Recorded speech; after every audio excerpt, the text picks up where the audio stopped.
Back to the 3-minute Devar.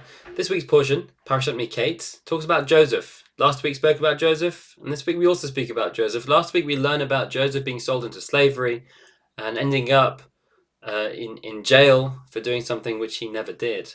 But Joseph finds himself in a very difficult position in last week's portion. In this week's portion, Joseph goes from being down in the dumps to being the viceroy of the entire land of Egypt. He interprets Pharaoh's dreams. Pharaoh is very happy with him, and Joseph ends up being in one of the highest positions one could possibly be in Egypt.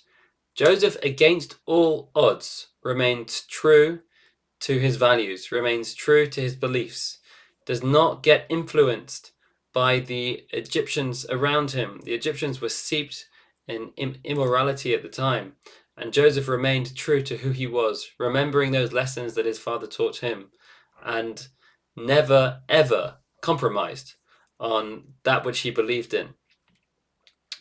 Hanukkah, which is where we still are right now, this is the last day of Hanukkah on Thursday, is very much about that too. The Maccabees, led by Matityahu and his sons, also had that very same inner strength.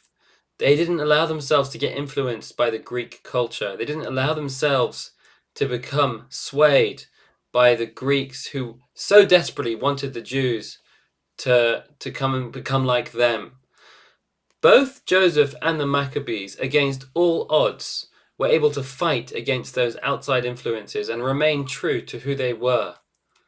They both did it in a very similar way. When you look at the way Joseph interacts with Pharaoh, interacts with Egypt, there is one word which is always on his lips, and that is the word God. Whenever Pharaoh says, Joseph, I know you can do this, Joseph says, it's not me, it's God.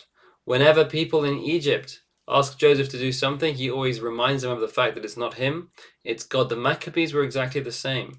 They called themselves Maccabee because it's an acronym for Mi Kamocha Ba'elim Hashem, who is amongst the mighty ones, like you, God. Who is as mighty as you, God? The Maccabees recognized it wasn't their strength, but it was God's strength.